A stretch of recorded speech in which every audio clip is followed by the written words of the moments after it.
Well, yesterday we managed to get on the books. Unfortunately, it wasn't a head of game. It was a drone that I totaled. Last year I totaled 2. This year I'm on 1 so far.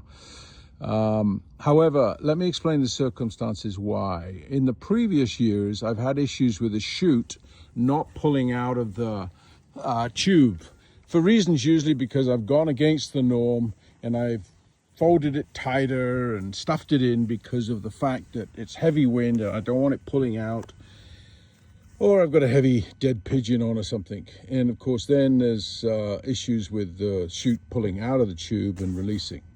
So what I did is I came up with the magnet system, which they do use in the Gulf. I've had them for years, I've never used them, but out of desperation I did. But that resulted in the chute hanging below the drone, which initially I didn't like. Then I thought, well, I can see the drone when it's 1,200 feet, but it irked me. And yesterday was the kind of confirmation of why it irked me. For reasons I cannot explain, I had a double whammy. The drone decided it's got to land, and I don't know why. It had a good battery.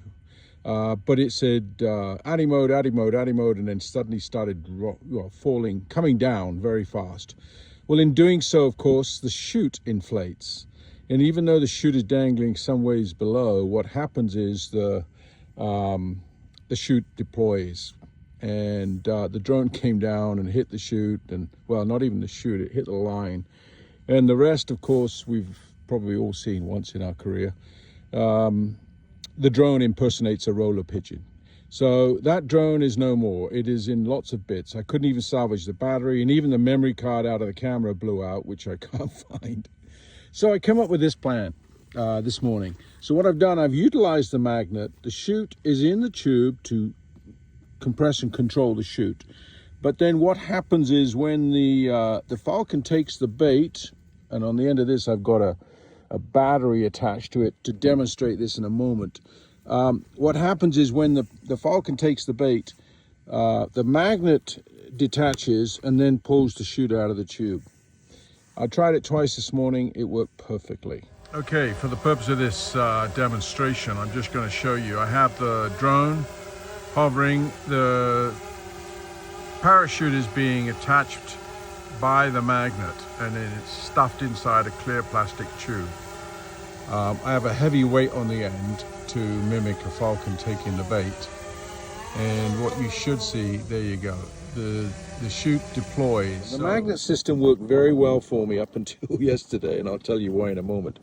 By the way, the magnet system, it's a fairly strong magnet, but you'll notice I put a bit of felt on one side because I didn't want it to be the same problem the chute could have caused in compacted in the tube. So it breaks open readily.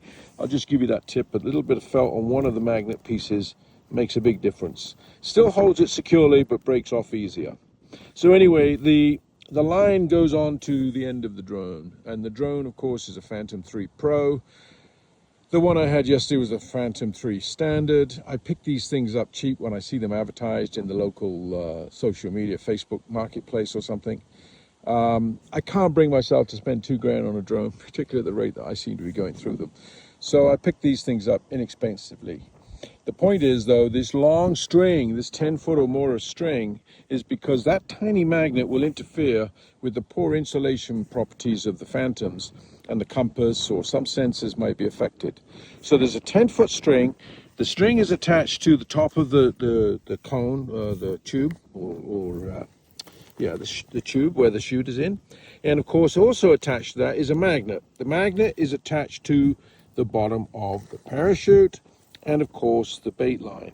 So what in theory happens is, like you'll see in the video, I'll stop on there to not pull the drone over, but the falcon takes the bait, the magnet detaches, and the chute simply just falls out.